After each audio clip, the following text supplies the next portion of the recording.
All right. Hello, everyone.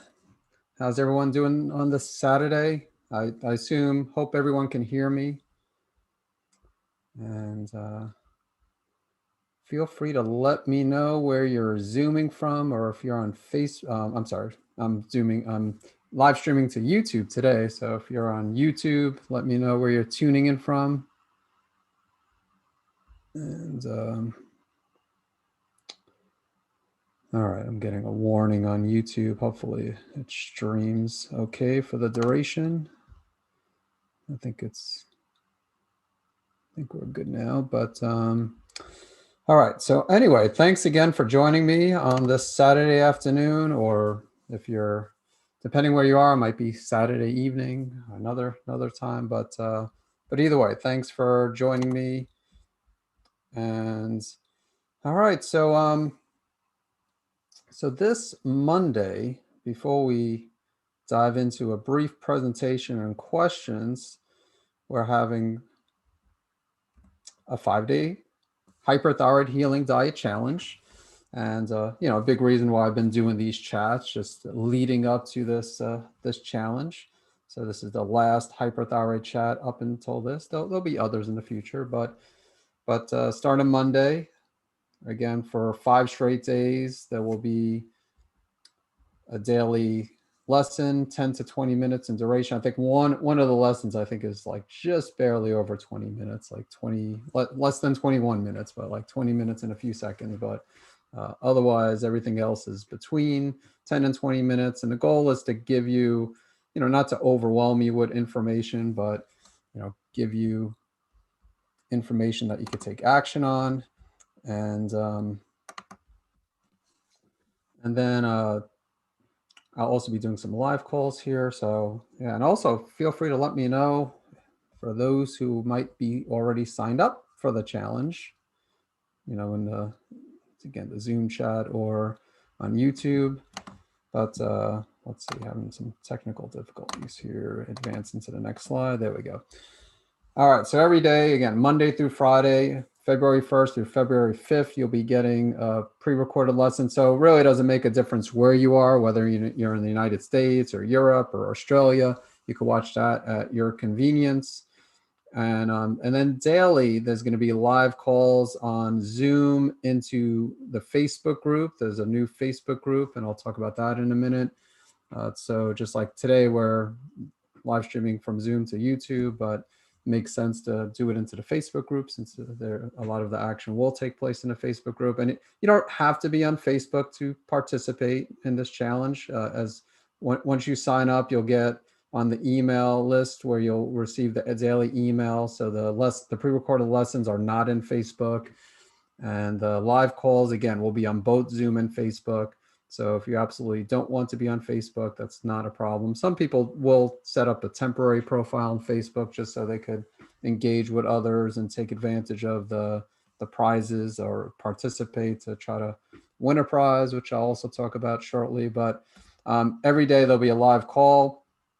I'll be rotating the times to accommodate those in different time zones. So usually the calls will be either 12:30 p.m. I would do it later, but I have patients. I am still having a full load of patients this week, so I can't see it like 2 o'clock or 3 o'clock, which is when I usually do these calls.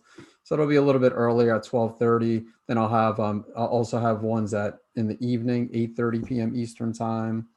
And there'll also be 2 Q&A sessions, 90-minute Q&A sessions on this coming Thursday. I think that's February 4th. And again, one will be at 12:30 p.m. Eastern time. The other one will be at 8:30 p.m. Eastern time. If you have not registered, you could do so at hyperthyroidchallenge.com or hyperthyroidhealing.com. And so there's a new Facebook group. Right now, there's a little over 300 people, I think like 330 people. Overall, there's just under 600 people registered for the challenge. So, and a little over half have joined the Facebook group. So, yep. And once you join, you'll receive a confirmation. There'll be a confirmation page with a link to the Facebook group, and then you'll also receive a welcome email with that link. And just wanted to mention, just because there was someone brought it up in the Facebook group yesterday that, you know, there's a VIP upgrade option, and someone was taken by surprise, and you know, so the whole challenge, pretty much a challenge, is free. The challenge, and there's going to be great value. I did a similar one in August of 2020. And again, and that time I didn't have an upgrade. I just decided this time to do something different. So after the challenge, there's an option where you could, it's a small fee, $27. Again, you don't have to do this. Most people aren't going to do that. But we've had some, you know, some people do that. And with that, you get the recordings, that you'll have access to the challenge for the whole 7 days. So again, you don't have to do this, but then there's also a few bonuses. There's a master class, and there's a half-day virtual event where I go kind of beyond diet, talk about other things to overcome hyperthyroidism. So again, and you'll learn more about that if you sign up for the challenge. That'll be in the welcome email towards the bottom.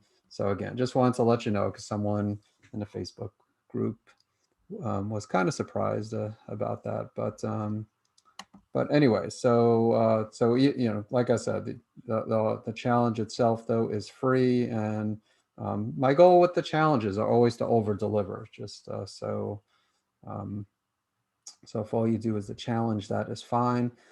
Before we get into the presentation, well, I should let you know with the presentation. So this presentation I actually did yesterday. So if you happen to be on the Facebook Lives on Fridays, I've been trying to do, not just this month, but really the last few months, just doing at least a few Facebook Lives on Fridays. And anyway, so I spoke about food. That's again what so we're going to talk a little bit about food, and just like kind of an introduction to what the challenge. It's not going to get into too much detail, but I figured I would repeat this. So if you were on the call yesterday, it's going to be repetitive the first 10 minutes. I mean, you know, I might say a few different things, but before getting to this, let's see. I know some people actually put in the chat where they're from. So let's see if I could scroll up and see. Okay, so Sarah joining from the UK, and then Kimberly is doing good today. And I'm in Virginia Beach, which of course is Virginia. And all right, we have Sumana. Hope you're doing well, from Ashland, Massachusetts. And then Ron from Alberta, Canada. And then Kimberly signed up for the challenge. All right, Kimberly. So look forward to seeing you in the challenge. And if anyone else signed up for the challenge, let me know. Therese from Chicago, Jessica from California, Michelle from Maryland, Kiki from Athens, Greece. Wow, okay. And then Carla from Mississippi. All right, and Michelle signed up for the challenge. All right, good deal. And let's see if anybody on YouTube. Oh, Sarah said, how do I sign up for the challenge? Sarah from the UK. And yeah, again, it doesn't matter where you're from, but this link here, hyperthyroidchallenge.com. And then, yeah, so just visit that, and it's pretty self-explanatory.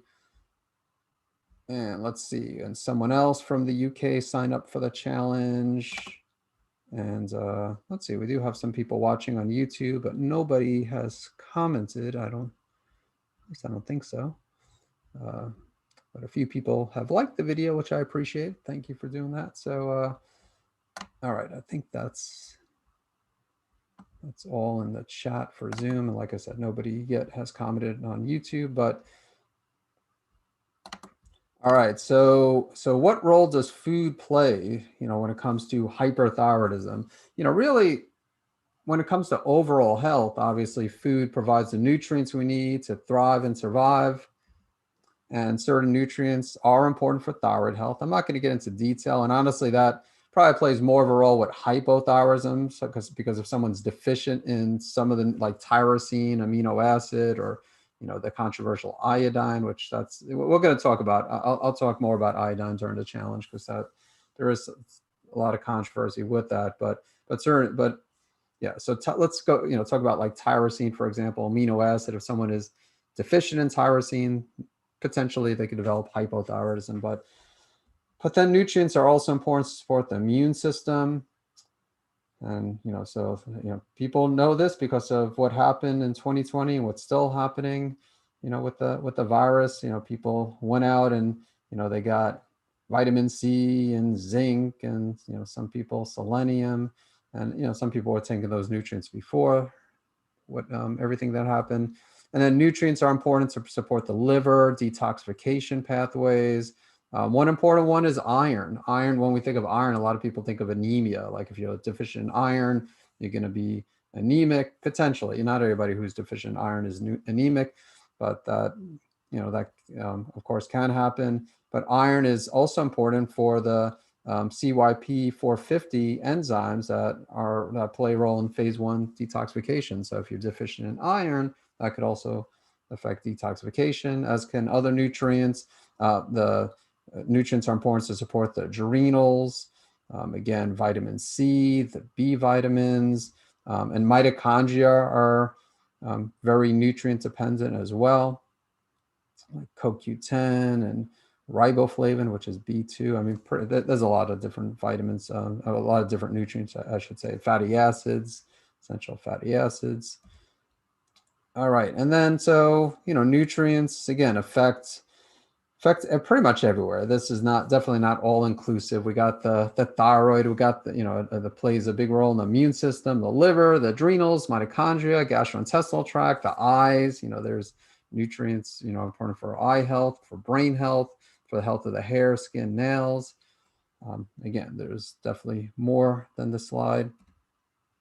So as far as the impact of inflammatory foods, and we'll also talk more about this during the challenge, but without question, it will be very difficult to heal your body if you eat inflammatory foods, which includes refined foods and sugars, fast food, unhealthy oils such as canola oil, safflower, peanut oil, gluten. Many people are aware of gluten, and or probably most people attend to this. And we'll talk about gluten. There is some controversy over gluten.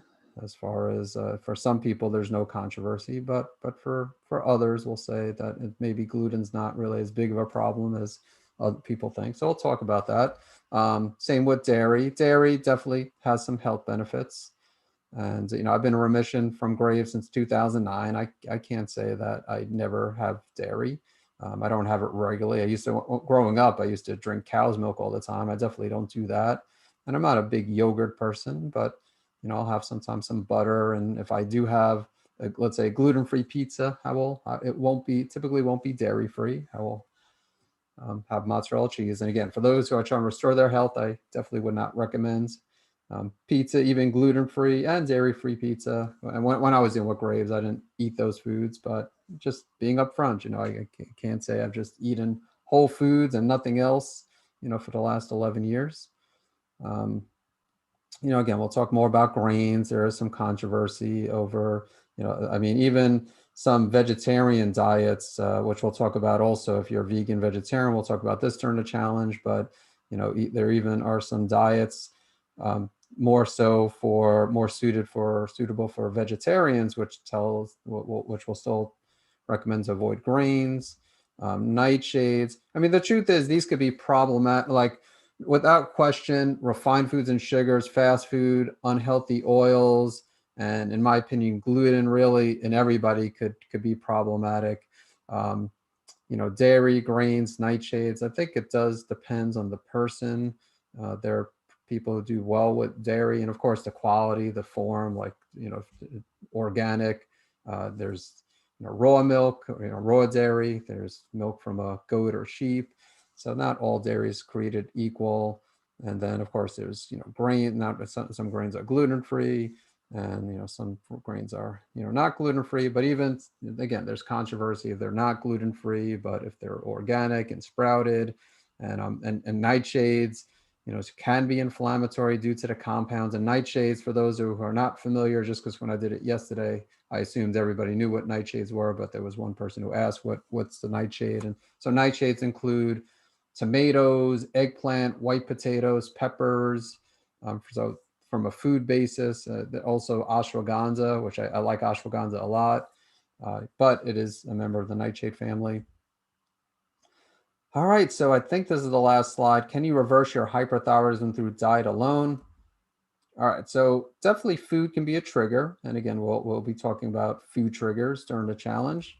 And if food is a trigger, then it makes sense that you need to remove the specific food from your diet. So if gluten is a trigger in your case, and again, we can make the argument that maybe everybody should completely avoid gluten, but regardless, if gluten is a trigger in your condition, then yeah, you definitely want to remove that food, and or yeah. Anyway, if whatever food's a trigger, you definitely want to remove it, and it could, if that's the case, it could have a tremendous impact on your health, and that's what this next bullet point mentions. If food is the only trigger, then changing your diet alone can have a huge impact on your health.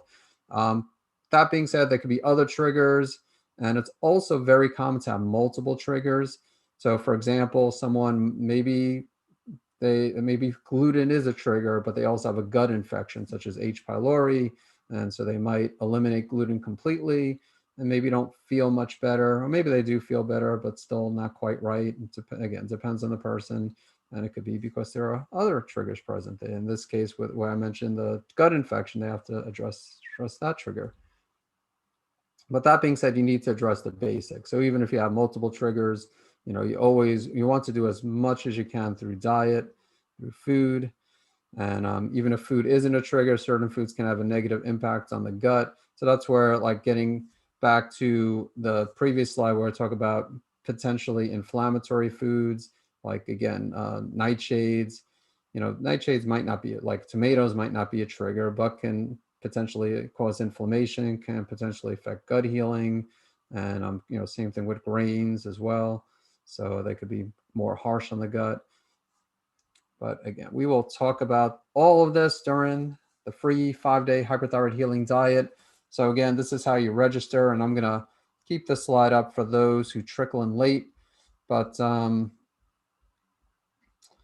yeah, so let's go ahead, and I should have mentioned this, I forgot to do this yesterday too. So just to warn people, or not warn, but just to let you know, just to start asking questions if you have questions. But usually there are, and there's a good amount of people on Zoom, and let's see, and there's not as many people on YouTube, but some people on YouTube.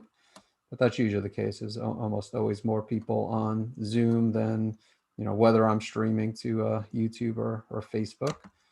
But whatever questions you have, go ahead and put it in the chat.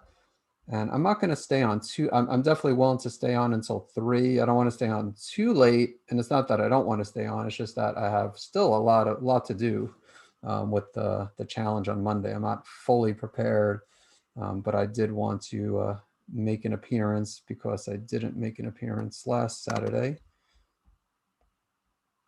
All right, so we got some questions coming in. All right, good. Definitely ask the questions. Let's see. So Luis signed up for the challenge. All right, good deal. So someone on their iPhone asked, how do you know if a certain food is a trigger? So I'm not going to go into too much detail here. I'll talk more about this in the challenge, but essentially there's a few different ways. And again, there's no perfect way. Let's put it this way. There's no perfect way to know if food is specifically a trigger. Now, there are ways to know if you're reacting to food, and then it very well might be a trigger. So, like, for example, I do recommend an elimination diet, and there's also food sensitivity testing. And I'm going to try. I don't think the lessons focus on this, but I'll try during one of the live calls to talk more about this. But so I don't do a lot of food sensitivity testing, but so some people do a blood test for food sensitivities, and they might come back. Let's say if they come back positive for gluten, does that mean gluten's a trigger? I mean, it might mean they're sensitive to it, but might not necessarily mean it's a trigger. but either way, you definitely would want to. I mean, I will say, and I talk about this more during lesson number 3. I do talk about that lesson number 3 talks about food triggers and so, like if you react to something such as broccoli, which is not as common, but some people might be sensitive to broccoli, and it's not, so that I wouldn't consider like a food trigger. But, as far as gluten, dairy, corn, there is some research that shows that potentially those could be a trigger, especially of autoimmunity like Graves' disease. Some say that gluten has a potentially molecular mimicry effect, like it could directly affect thyroid. And not sure if it, like for people who have subacute thyroiditis or, toxic multinodular goiter, I don't know. I mean, it could potentially affect the gut in those cases, but as far as affecting the thyroid or in other conditions, but tune into the challenge lesson number 3. I talk more about that. And like I said, it's hard, sometimes it is hard to know, if food's a trigger, but, I do recommend avoiding the common triggers such as, gluten, dairy, corn, while someone's trying to restore their health. And, but yeah, I'll get into a lot more detail during the challenge. All right, so we have a private message. So when someone sends a private message on Zoom, I'll try to remember not to mention the person's name. And sometimes it's just an accident. They don't mean to send it privately, but I'll go ahead and read the question so everybody at least knows the question. So if foods can be a trigger, would you recommend doing an at-home food sensitivity test and/or at-home gut microbiome testing? Okay, so I didn't actually see this before I mentioned the previous one, but I coincidentally mentioned food sensitivity testing. So I'm not opposed to food sensitivity testing, but they're not completely accurate. But elimination diet's not perfect either. The elimination diet, the pros is it's inexpensive to do, so you don't have to spend the money on that. And I find that if you do it correctly, I think it's more accurate than food sensitivity testing, but it's also not easy to do. Doing the food sensitivity test, you just got to get a blood draw for that. Or in some cases, I know like I think it's Everlywell, where you, and there might be some others where you just prick your finger at home and then send it in. And that typically is looking for IgG sensitivities. And so if someone does that test, and I can't say I never do those tests, but more times than not, someone will already, like when I'm working with a patient, they might have gotten it from another practitioner. But like I said, every now and then I'll do the testing too. And if they show up as being positive for certain foods, just to play it safe, they spent the money on it, I'll tell them to avoid the food. And some people do swear by the tests. So, I mean, of course, listen to your body. I mean, the gut microbiome testing, that's not really looking at, like food triggers or food sensitivities. So, there's one like Viome. There used to be Ubiome, and unless if they are back in business, but last I heard they went bankrupt and they're out of business. But Viome is one of the more popular ones. And I know they come up with a diet based on your microbiome findings, but I'm pretty sure that doesn't have to do with, food triggers. So, and I still question that. I mean, I'd love for that to be the case where you just do that test and then it tells you exactly what you should and shouldn't eat. But I think the microbiome test part of that, like just looking at how diverse your microbiome is accurate. But as far as coming up with a diet plan based on your microbiome, it's interesting. It sounds just like there's, the Eat Right for Your blood type. That's also, sounds interesting. There's a book on that for those who are not familiar, where, based on your blood type, you should follow a certain diet. But there's really not research behind that I know of. Even, I read the book, interesting book. And some people, again, they swear by it. And like I said, listen to your body if it makes sense to you. And same thing with microbiome testing. I haven't seen any evidence in the research that shows that, that could determine what foods you specifically should eat. But again, maybe that is the case.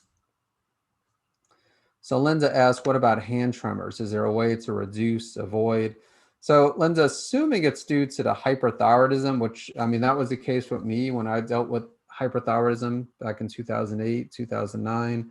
I didn't have really bad hand tremors, but like, for example, when I went to the lab to draw blood and I was trying to hold my hand out, I would, have, my hands would shake a little bit. So I did have, some noticeable tremors, but not really bad. And really the best way is to lower the thyroid hormone levels, and, whether you do that, I mean, of course you want to address the cause of the problem. And again, the challenge is going to focus on diet to try to accomplish that. Even though there could be other factors, and we will talk about some of the other factors during the challenge too.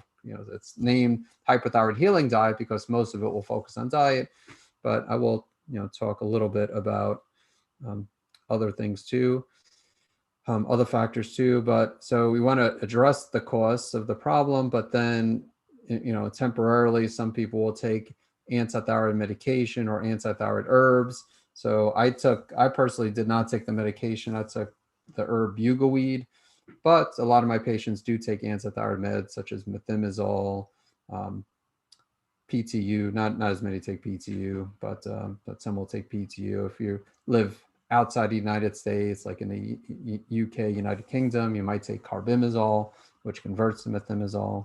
But yeah, definitely want to get the hyperthyroidism under control. All right, Michelle. Okay, how do you know if you're being triggered? I haven't found any foods have triggered me per se. So, like I said, I'll talk more during the challenge. But if you eliminate certain, like if you go through this diet and this, some people may notice that by eliminating foods, like, and if you visit the Facebook group, I mean, definitely join the new Facebook group since it focuses on hyperthyroidism. Even if you choose not to be a part of the challenge, you can still join the Facebook group because it will go on after the challenge. But then I have the other Facebook group that I formed in the summer and already over 3,000 members. So it's, it focuses on Graves and Hashimoto's. But if you ask people, there are a lot of people posting there. If you ask, what impact, like avoiding gluten or dairy, I mean, there'll be people, you'll see all different types of comments. Some will say that they avoided, let's say, just gluten alone and they got into remission. I can't say that's common, but if that is the case, then chances are that probably, gluten probably was the trigger, and there probably weren't other triggers if that's all they did. If someone went on autoimmune paleo, which involves not just avoiding gluten but other foods, and then they went into remission, then it probably still was food. It's just more difficult to pinpoint what food, and that's why you want to reintroduce foods one at a time.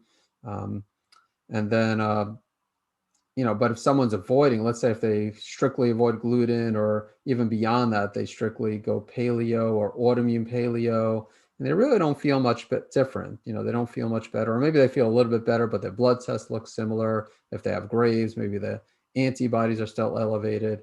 Then that's probably saying that food, maybe it is potentially, maybe it's one trigger, but there's definitely something missing, it would seem, if as long as someone did it for a reasonable amount of time. If someone did it for like a few days, I wouldn't expect dramatic changes in a few days. But if someone made those changes for a month or a few months and nothing really has changed, then there probably is something else. All right, so Kimberly, I have a holistic doctor who ordered an ELISA test to determine triggers. I tested high reaction to glyphosate, but gluten didn't cause a reaction. Would I still need to avoid gluten? So again, ELISA test, that's like the IgG food sensitivities, which I didn't know you could test. I've tested for glyphosate personally, but I did a urinary test to see like the levels of glyphosate. I didn't know you could do like an antibodies test to glyphosate. That's pretty interesting. So yeah, I think I talk about this in the challenge. I know I bring up glyphosate and how some are concerned about, like, is the problem really with glyphosate, because the sprays, a lot of the crops are sprayed, what Roundup, which has glyphosate, and so some wonder, is it the problem really with glyphosate and not gluten? And there's still no clear answer. I usually recommend try to avoid both, try to, while healing at least. Again, it doesn't mean everybody, again, you'll get so many different opinions. So like, if I say it doesn't mean you have to avoid gluten forever, but there'll be other practitioners who definitely say that. In my experience, I still, for the most part, avoid gluten. I can't say, just like with dairy, I can't say since 2009, I've never been exposed to gluten, but it's something I minimize. And definitely in the home, I don't eat it. And even, if I go out to eat, usually I try like gluten-free pizza. Most of the time it's, it's better to make your gluten-free pizza in the house, because even if you have gluten-free pizza outside, but if I do have it, eat pizza outside, it usually will be gluten-free. But again, even that, I can't say I have never, like since 2009, that I haven't had any, like a regular, pizza. Being from, I'm from New York originally, so but again, usually, so for those who don't get that, in New York, they're really known for pizza, New York pizza. So, but even so, usually when I haven't visited New York for a while now because of everything that happened, but even then, I usually try to be good. But I can't say I haven't fallen off the wagon. So I'm getting a little bit off track, but just, yeah. So I would still say, well, try and restore your health. It ultimately is up to the person. And that's even in the challenge, like, like when you choose what diet to follow, there's no perfect diet that fits everybody perfectly. There's no food that everybody reacts to. So you need to, what you definitely want to eat whole healthy foods, avoid the inflammatory foods, like the definite inflammatory foods, as far as refined foods and sugars, fast food, unhealthy oils. But really, when you start, whether it's an autoimmune paleo diet or a regular paleo diet or a ketogenic diet, or now there's carnivore diet, or a healthy vegetarian diet or vegan diet, those are all starting points when it comes to trying to get your health back. There are some people that maybe they would be okay if they ate, like, not a crazy amount of gluten, but maybe if they had small amounts of gluten. But then there are some people where small amounts of gluten will cause inflammation and it will prevent them from healing. And it's really hard to know who those people are when starting out. So yeah, so I try to play it safe. I'm more, I try to be, conservative rather than, yeah. But ultimately it's up to the person. If the person, like, if someone's working with me and they're spending money, I want them to get results as quick as possible. If someone's doing it on their own and they're tinkering with the diet, I guess that's a different story. And if they don't want to be as strict initially, and see what results they get, and then if they're not getting ideal results, then be more strict. But all right, so Carla, what water filters do you recommend? I have very high sodium and ordered Berkey filter, but it does not remove sodium. What others do you suggest? So, I like Berkey. I think, so I like reverse osmosis. I have reverse osmosis. Um, there is controversy. Some will say, well, you don't want reverse osmosis because it removes minerals, but you're not, most of the minerals you're mostly getting from food, and you could always add minerals if you really wanted to. But I do drink some spring water, Mountain Valley spring water, which is out of a glass bottle, which I think it does have some sodium in there. So you might not want to drink that. But reverse osmosis, again, that's part of the knock on it, is that it removes the minerals. And the one I have is, I actually got on Amazon. This is my second one. We had one in our old home, and then when we moved, we just left it there. And then we got the same one, an APEC, APEC. And again, it's on Amazon. And that's there's a few different ones. The one we got is like around $200, but there's a few different options. All right. Hey, Judy. Have Hashimoto's, but the tests show I'm hyper again. Sure enough, I'm fighting heart racing and weird discomfort in my nerves and so on. I've had to take propranolol again to calm myself down, and back to bugleweed and L-carnitine. What else can I do now?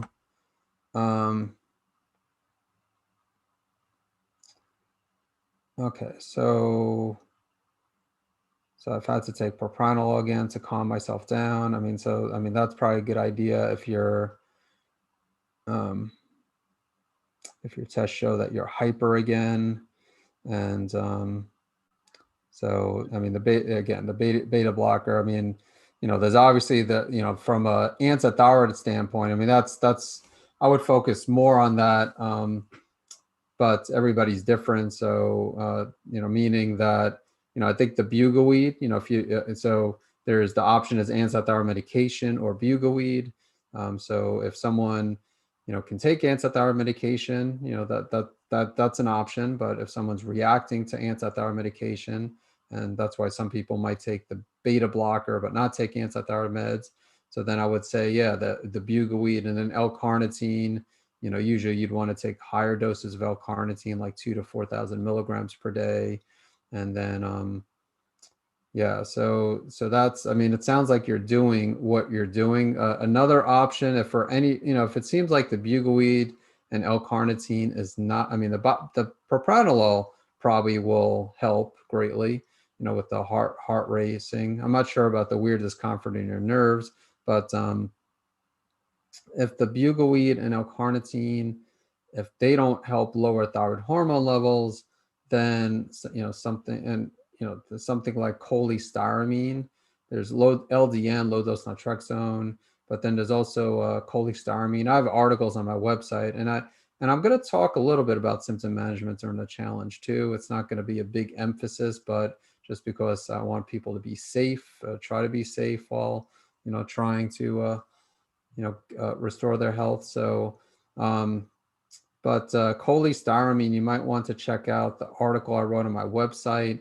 It's not typically recommended for hyperthyroidism. Usually it's a binder, so it's usually recommended for like toxic mold toxicity, and like chronic diarrhea. But there is some research where it can help with hyperthyroidism, and I've had a few patients on that, and I've seen it work. Again, it's not a solution, it's not addressing the cause of the problem, but to help lower the thyroid hormone levels. Now, you do need a prescription for that, so you would need to go to a prescribing doctor to get that.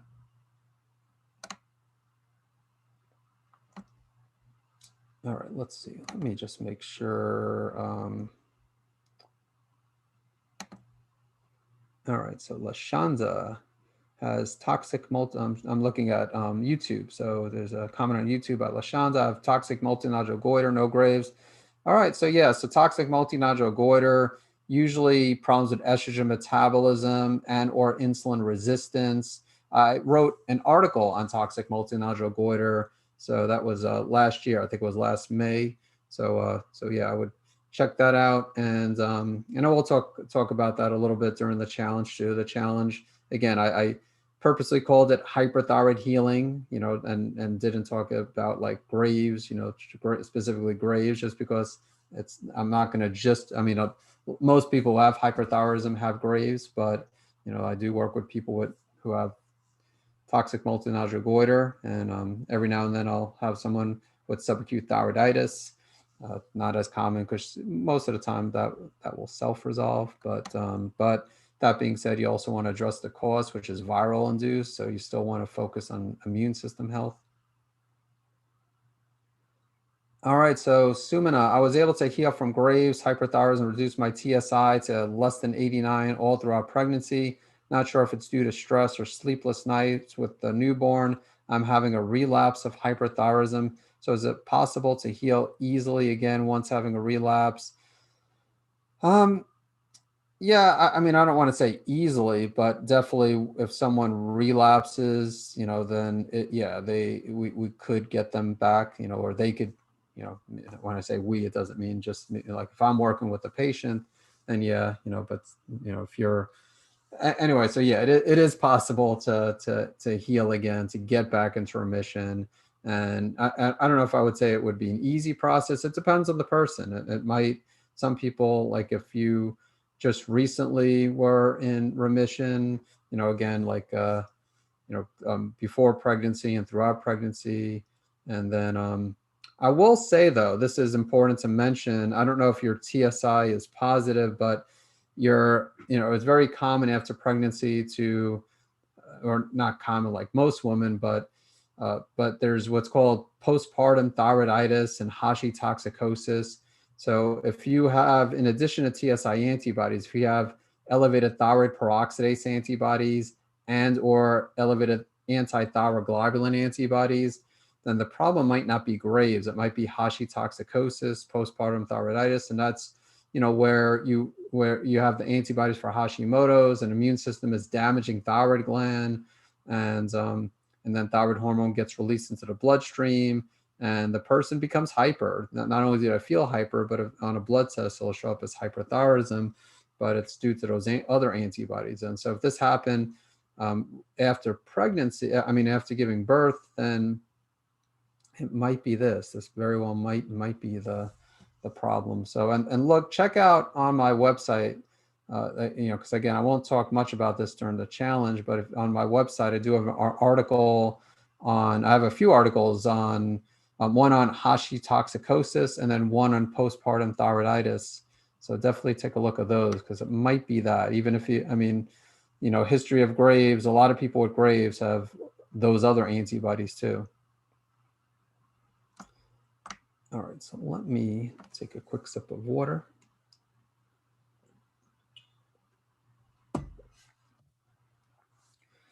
All right, so Michelle, will the foods in the challenge address thyroid eye disease?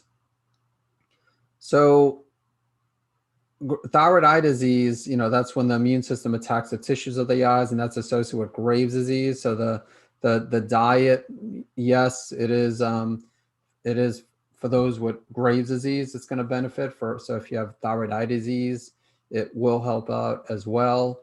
But I will say that it depends on the severity. It also depends on, again, people could have multiple triggers, so that's one thing to consider. But then also with thyroid eye disease, if it's a moderate to severe case, I'm not saying food can help. It can, and you definitely want to start, but in some cases it might not. You might not notice a difference. People won't notice a difference depending on how severe the thyroid eye disease is, and also, again, other triggers. So sometimes people have to get more aggressive than diet when it comes to thyroid eye disease. So, but still, when I work with the patients, I still, and they have Graves' disease and thyroid eye disease, it's still, diet is still going to be one of the priorities. There usually are other things I'm going to do too. Like when someone's actually seeing me, I don't just recommend dietary changes. I'm going to do some testing as well, look at adrenals and nutrient deficiencies and sometimes other tests. But diet is huge. If, the goal is not to just, some people will just take supplements, which I like nutritional supplements and herbs, but they're not a replacement for eating a healthy diet.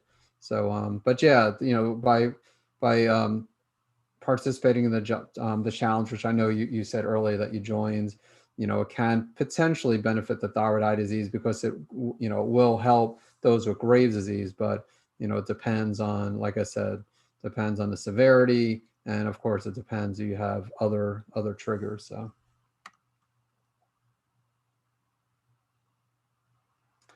All right, so would you recommend having heavy metal testing done with subacute thyroiditis? I seem to get headaches after taking liquid zinc. I took it a lot during my COVID infection along with colloidal silver. I can't say, I do like hair testing, which is not perfect for heavy metals. There's also urinary testing and urinary provoked testing. But I know, so subacute thyroiditis is typically viral induced, and there are concerns that if you have heavy metals, it could be more difficult to, you're not really going to eradicate the virus necessarily, but get the virus in a dormant state. It might be more difficult with heavy metals, being elevated. So, it's definitely not going to hurt to do heavy metal testing, and it might make a difference in, getting someone into remission. It depends on the person. Yeah, and I'm not sure about the headaches after taking the liquid zinc. I would just listen to your body, and hopefully not all zinc products have that, but maybe not only switch to a different zinc, but a different form of zinc. So if it's liquid zinc, and if it's zinc picolinate, then take a different zinc like zinc glycinate or zinc citrate.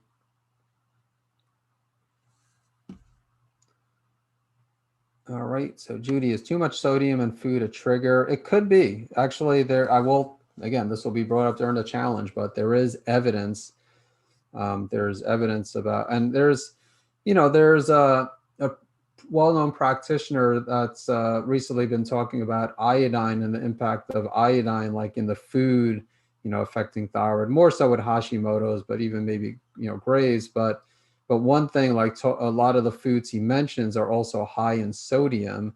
Anything that's packaged, prepackaged has sodium in there, or just about everything. And there is, I mean, I commonly recommend like sea salt to my patients, like Celtic sea salt, maybe like half a teaspoon or even a teaspoon. But then if you're getting a lot of sodium from other sources too, you could get too much. And there is evidence that it could be a trigger of like a potential trigger of Graves. So yeah, so sugar, there's actually not, I mean, definitely sugar could be a factor, and we'll talk about sugar in a challenge, but there's nothing showing that sugar could like worsen the autoimmune response, but there is evidence that sodium could do that. So CV, are there healthier versions of sugar? So, I mean, there's like honey, I would, as honey is, like my wife is, we're actually doing a detox, and so she's drinking. I drink a lot of herbal teas, and she's more of a coffee drinker, but she's trying to make more of a transition to the herbal teas. And so, but she's used to, before doing the detox, she would mix I think it was cane sugar, with her herbal tea. I'm just used to not adding anything. So if I have green tea or herbal tea, I used to add stevia, and so that's an option too. There is some controversy over stevia, and I don't think, at least I don't think the lesson spoke about stevia, but I do need to bring that up. Need to grab a pen here. I could see if I can find a pen here. Excuse me, just I'll just try to remember it. Yeah, just should always try to keep a pen handy so I could write things down if they. But need to talk a little bit. So stevia, I used to add, and I'm not anti-stevia. There is some controversy about stevia maybe affecting fertility. So if you're trying to get pregnant, or if you're a male trying to, just trying to conceive with your significant other, then still, either way, male, woman, wants to avoid stevia if you're trying to conceive. And so, but that is stevia is an option. I used to add stevia to my green tea and herbal teas, but I just stopped doing that. But if something has like stevia in it, like a little bit of stevia, I'm not really that concerned about it. And but so I guess that is an option. But honey, like what my wife, I didn't tell her to, not that we're not looking to conceive, but still I told her just, maybe honey instead of the stevia. So that's, that is an option. 100% pure maple syrup, also a small amount of that. Same thing with honey. You don't want to add too much honey. Okay, so Rossi says, my daughter has been initially diagnosed with Hashi Toxicosis, but recently the doctors have decided that it probably is grave since the condition continued for a very long period of time. How can you really differentiate between both? Not really express clinical symptoms, but she is now going through her teenage age, and the concern is the health on her development and osteo health. Does she need to go into treatment? So again, definitely read the blog post I wrote on Hashi Toxicosis. Again, if you visit my website, naturalendocrinesolutions.com, I assume everybody that's watching this, or most people watching this, at least on Zoom, probably know my website, but naturalendocrinesolutions.com, which is actually on the slide on the bottom, like as a footnote. And so visit that, and then there's a little search bar, and you could just type in Hashi Toxicosis. I will say, so both Hashi Toxicosis and Graves, typically there's hyperthyroidism, to depressed TSH, elevated thyroid hormone levels. With Graves, you usually will get the elevated TSH receptor antibodies with TSI, thyroid stimulating immunoglobulins, most commonly, the most common TSH receptor antibody that's positive. And then if someone has Hashi Toxicosis, usually these will be negative, but they will be they will have elevated thyroid peroxidase, TPO antibodies or antithyroid globulin antibodies, or both of those. So if TSI is positive, it's probably Graves, just about definitely Graves. And then, if TSI is negative, but her TPO and antithyroid globulin antibodies are positive, then it's probably Hashi Toxicosis. Now, if someone has eye symptoms, also that could be a sign of Graves' disease as well. Someone mentioned Thyroid Eye Disease. But either way, you don't want to let that go unmanaged. The challenge with Hashi Toxicosis is because usually it is temporary, so they usually don't want to give antithyroid medication, because if they give something like methimazole and then the person becomes the person becomes like euthyroid, but then they're taking the methimazole, then they become like really hypo, but you don't want uncontrolled hyperthyroidism either. So some doctors will put their patients on beta blockers, on a beta blocker in the meantime. I'm not opposed to putting patients with Hashi Toxicosis on some bugleweed, just making them aware that it might, again, that might push them more towards hypo in the future, but it's not usually not going to make them as hypo as if they were taking antithyroid medication, which is a lot more potent. So yeah, maybe, I can't tell you to give your daughter bugleweed, but that is something to consider. But yeah, I would be concerned about the bone health. It's not just a lot of people are just worried about the cardiac symptoms. So, if I take a beta blocker, it will affect, that will help with the heart and, decrease the risk of getting something like an arrhythmia, which is true. But elevated thyroid hormone levels can have an effect on bone density. And you're right, for someone who is growing, a child, teenager, for a long period of time, that could be a concern. All right, so Deanna, hi, Dr. Eric, what is your view on intermittent fasting, like 16/8, also occasional 24-hour fast? Does it help treat autoimmune conditions? I like doing, I usually go like, I can't say every day, it depends on the day, especially when I'm not seeing patients. I commonly will go, 16 hours, without eating, like stop eating at, let's say 6, between 6 and 7 o'clock. And then I'll, maybe won't have my first meal anywhere between like 11 and sometimes even later than that, like 12, 1 o'clock. So sometimes closer to 18 hours. And yes, I think also 24-hour fast. However, I will say with hyperthyroidism, I am cautious. I'm cautious with, well, both hyper and hypo, but for different reasons. So hyper, it depends on the person. A lot of people with hyperthyroidism will lose weight, and that's not the case with everyone. But again, I lost 42 pounds, so I definitely would not have wanted to do intermittent fasting when I was dealing with Graves. Now, if someone's not, there are some people who have the opposite problem, even though they're hyper, they might gain weight, and that might not be as big of a deal. But then adrenals, so people with both, Graves, Hashimoto's, hyper, hypo, a lot of people have adrenal problems, and intermittent fasting can sometimes be problematic.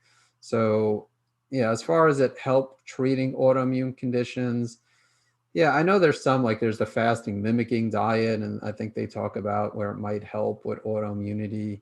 And I've had people do that. And I'm not saying anything bad about that, but I've had people where they did it and it didn't, like that alone, where that didn't really impact the antibodies. So I don't know as far as like autoimmunity, would it really what I've seen is no. There might be research out there that I'm not aware of where it shows that it could, help to at least assist in people getting remission. But I think for overall health benefits, that's why I do it. I think caloric restriction, fit fasting is healthy. But, we got to think of, why did these conditions develop? Like, why, if someone has Graves, if it's a food trigger, then really it shouldn't matter if someone's doing intermittent fasting, as long as they avoid the food. And then if there's something else other than food, then that's, intermittent fasting also probably is not going to make a difference. So I'm an advocate of intermittent fasting, but as far as using it to treat autoimmune conditions, I can't say I do that. All right, so Judy, is your 5-day challenge good for me now, or is it only for Graves or for all with some hyper symptoms?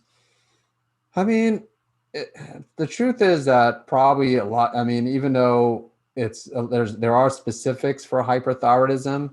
I mean, I'm sure others could benefit from it, but I mean, it's never going to hurt to clean up one's diet. And yeah, like I said, there will be some specifics to hyperthyroidism, but quite frankly, if somewhat high, I mean, I don't, I'm not promoting, or if there weren't specific things, then I would just, have like just a thyroid, healing, I guess, thyroid healing diet challenge, or, autoimmune thyroid healing diet challenge or something like that. I would make it for both hypo, Graves, Hashimoto's, but, so there, like I said, there are going to be things that are specific for hyperthyroidism. I can't say everything. A lot of the things, will benefit anyone, not just people with thyroid conditions, but if you had like family members, like follow like some of the recommendations.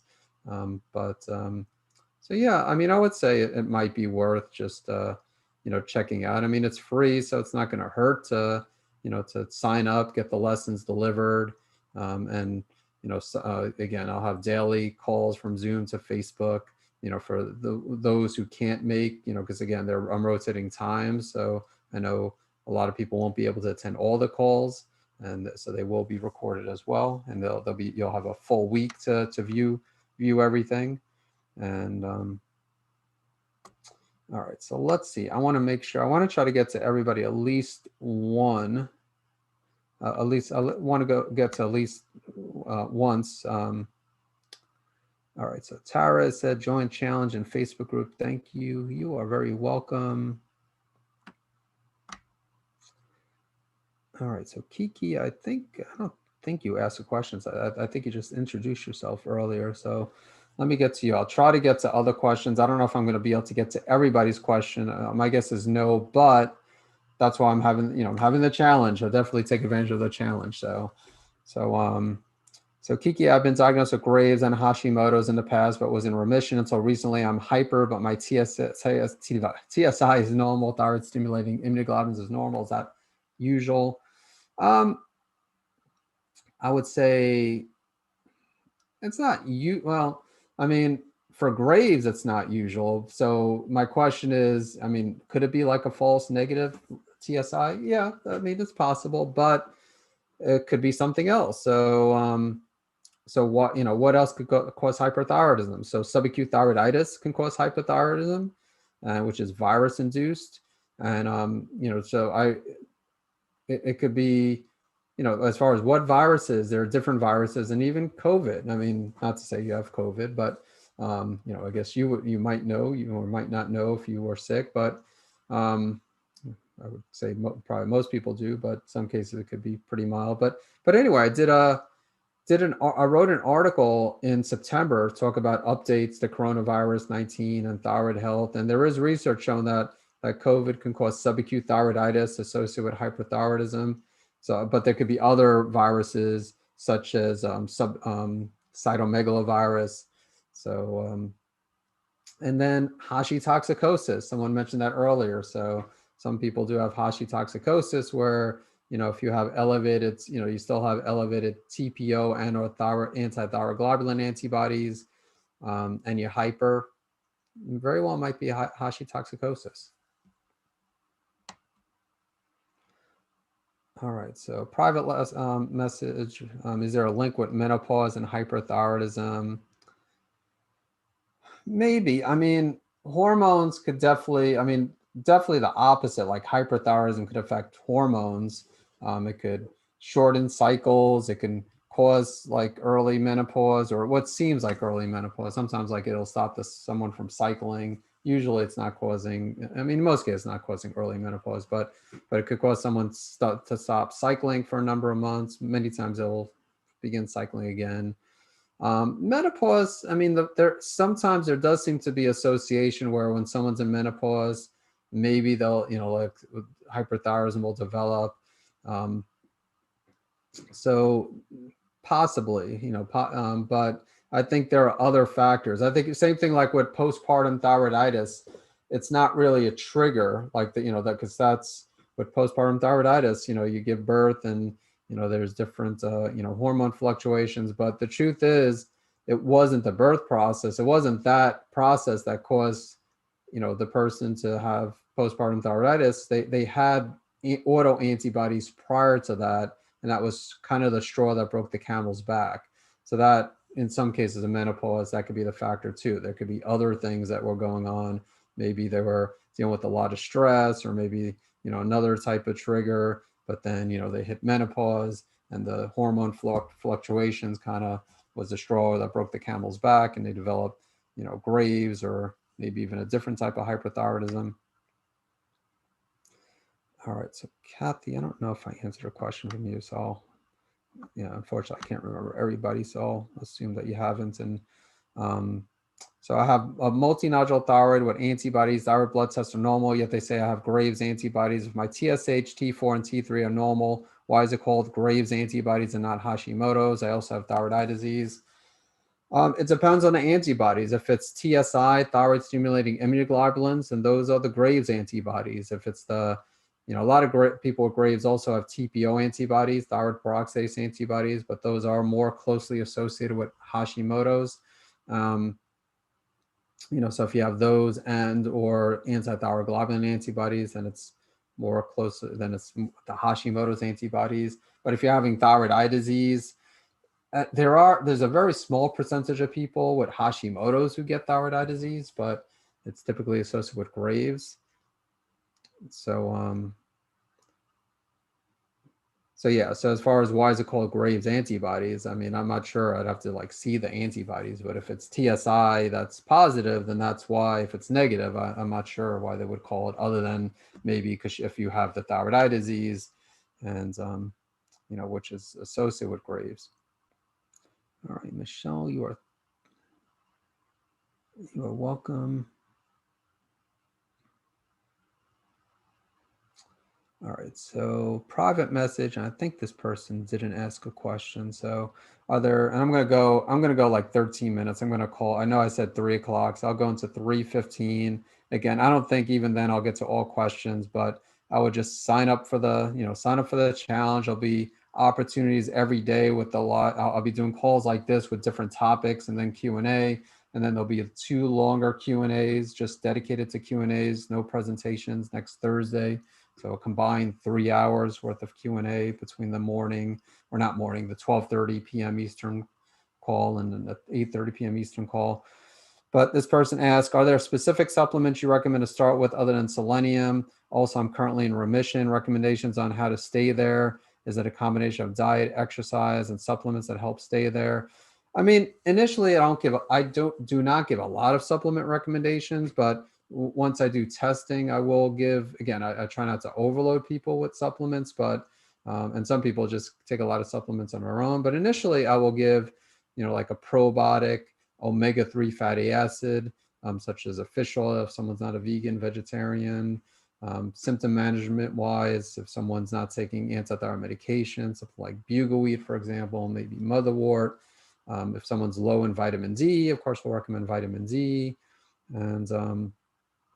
And then, yeah, selenium is another common one, based on test results. Like if someone does adrenal testing and they have adrenal imbalances, which is common, which is why I commonly do adrenal testing, then, I might recommend some supplements based on adrenals. But of course, I'll still recommend dietary and lifestyle changes. It's like blocking out time for stress management. And as far as staying in remission, again, do a search on my website, type in remission, and you'll find some articles. But I think, being good with the diet most of the time has been important for me. Like, because as I've admitted, I haven't been perfect. I definitely have fallen off the wagon at times. I've indulged at times, but I don't overdo it. It hasn't been for long periods of time. Stress management's huge. Getting sufficient sleep is huge.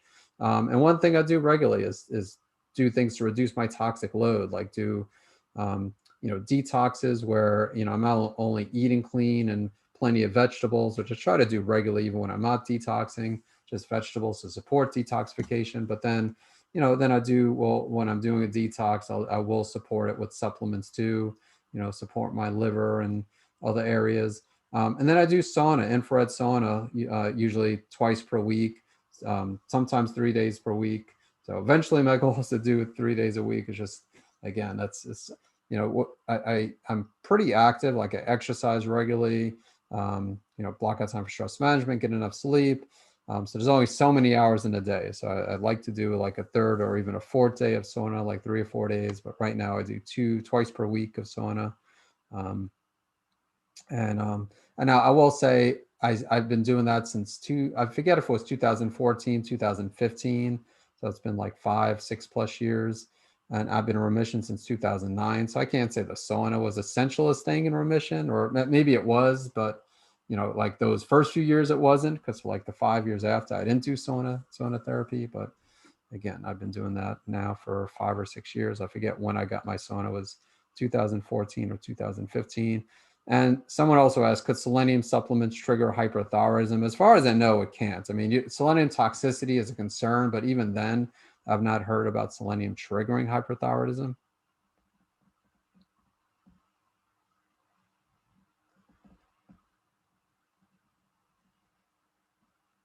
Okay. All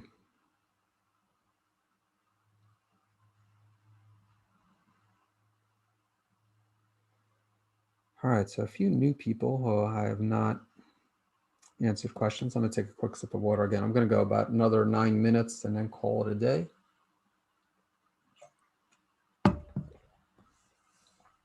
All right, so my wife has 0 TSH but very high T3. T4 is normal. Unfortunately, she has an adverse reaction to methimazole. Do you have any suggestions?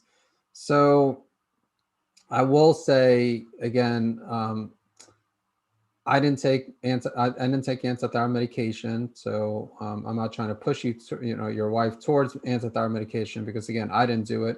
But if there are some people that if they react to methimazole, they will do okay on like PTU, but not always. It's like a flip of the coin. And a lot of people don't want to take that risk, where they take the PTU and then, they get a similar reaction, whether it was something that happened at a blood test or just how they feel. So the herb bugleweed is, again, that's what I took to help with my symptoms. And usually what I recommend, it's in liquid form, and that's what I took. And motherwort too, but motherwort's not really going to affect the thyroid. So bugleweed has antithyroid properties.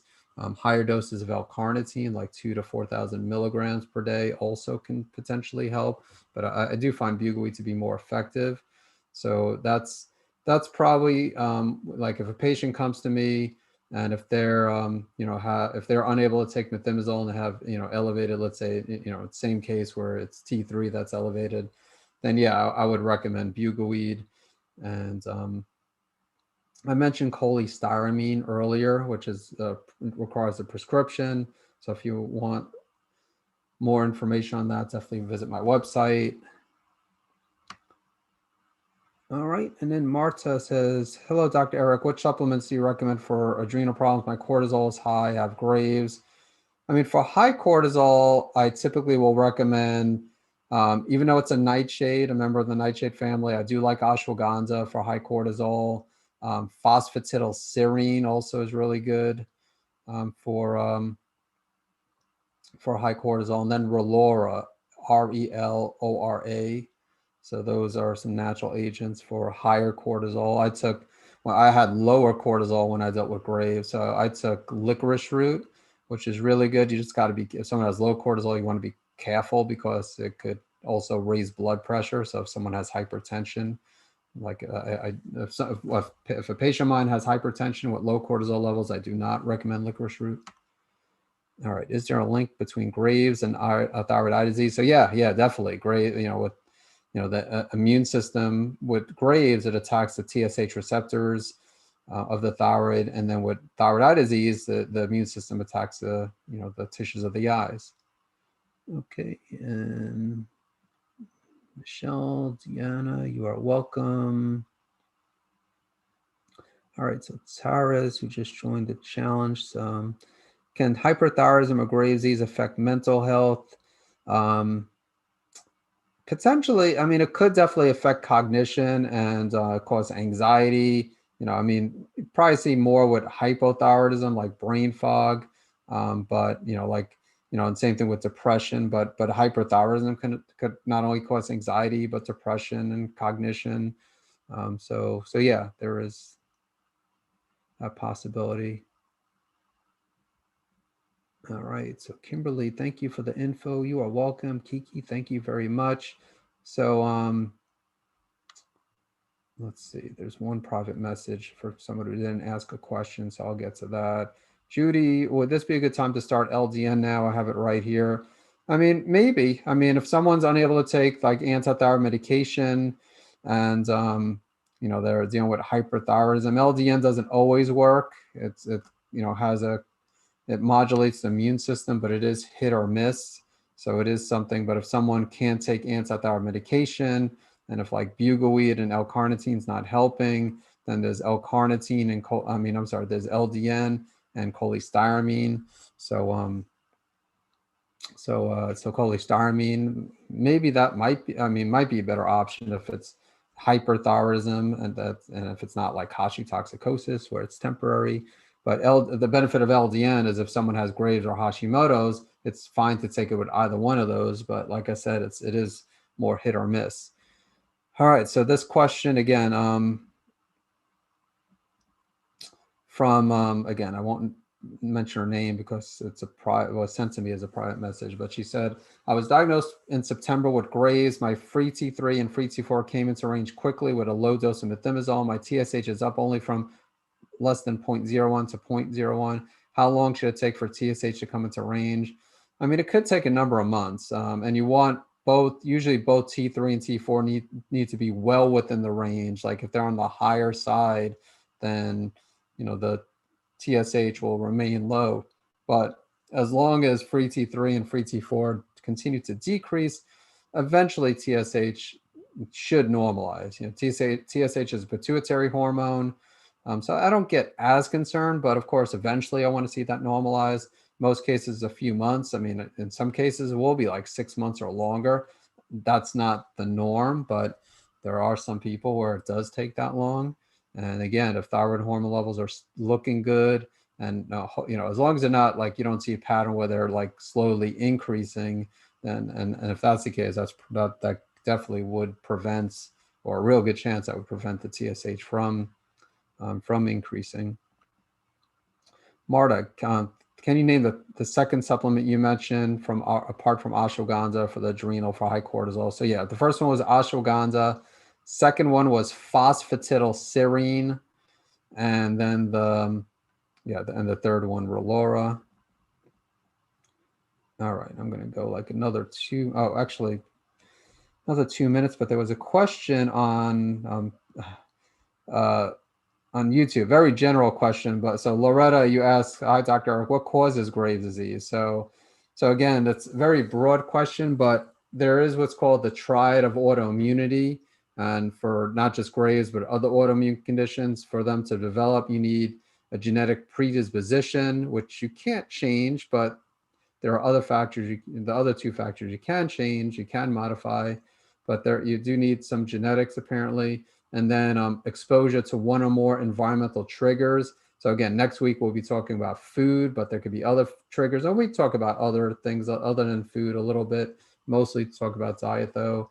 And then according to that triad of autoimmunity, there also is that you need an increase in intestinal permeability, which is a leaky gut. So yeah, in a nutshell, that's what sets the stage for autoimmune conditions such as Graves' disease to develop. All right, let me just make sure I got to everybody at least once.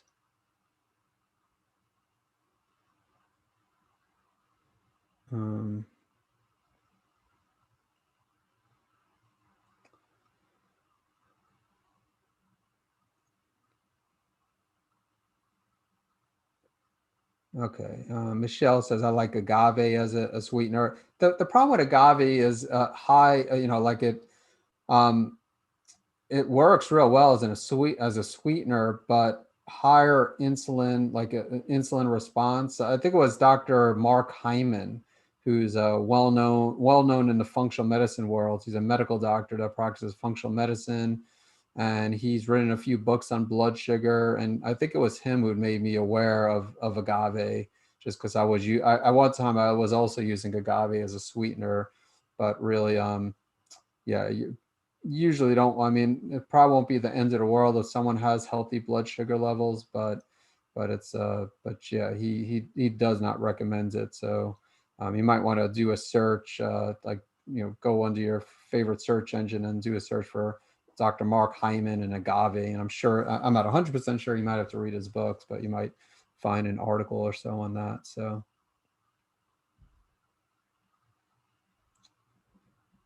All right.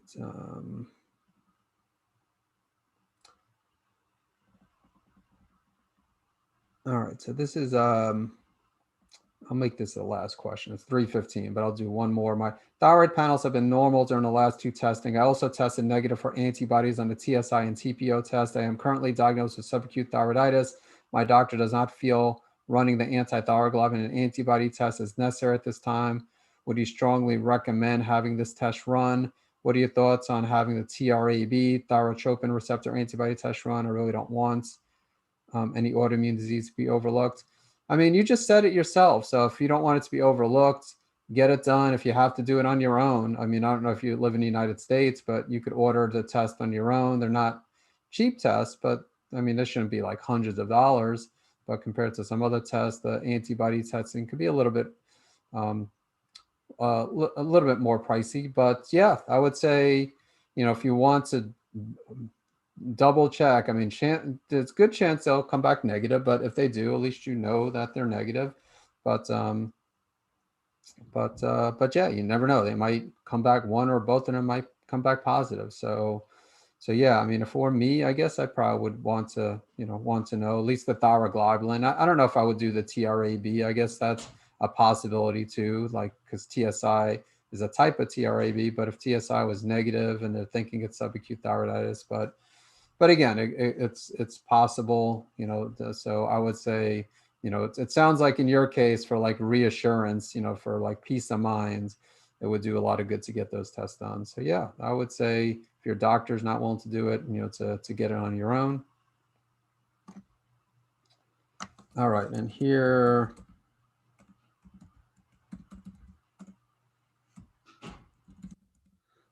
phosphatidyl, I might be spelling this wrong, but it's something like this. If you do phosphatidyl serum, oh, actually, I'm sorry.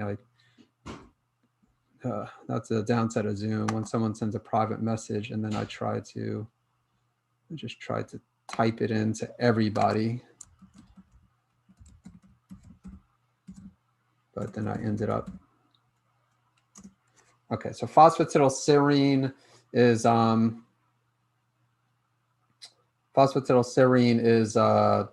yeah, okay, that is, yeah, because that person tried to pronounce, that's the one for the high cortisol. I do not know of a lab that will run TR. I mean, off the top, if LabCorp and Quest, I usually don't recommend, like, I usually just do TSI, but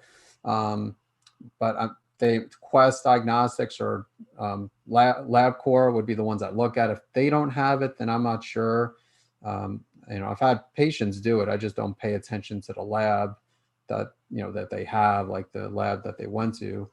But I would check with the main ones, LabCorp, Quest Diagnostics. Even if it's not on their panel, you could call up and ask and see.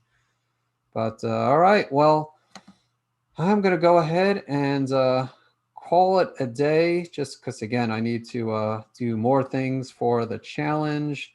And again, if you have not registered, please go ahead and do so. Hyperthyroidchallenge.com. And again, it's been a pleasure doing this. And yeah, we had a good turnout here. I expect a good turnout. Again, there's close to, as I said, there was, at least before this call, close to 600 people registered for the challenge. 330 so people in the Facebook group as of last I checked. So it should be fun. So So hopefully I will see, a bunch of you on Monday. Again, Monday will be a day call, the live call. Tuesday will be an evening call. So I'll be rotating them. And yeah, so thank you, everyone. Sue says thank you. And Marta, many thanks. And Jessica, thank you so much. And Michelle, thank you. Tara's, again, everybody, thank you, everybody. Kathy, so thank you, everyone. Have a wonderful rest of your Saturday, wonderful rest of the weekend. And again, I'll see you at the challenge, hopefully. Take care now.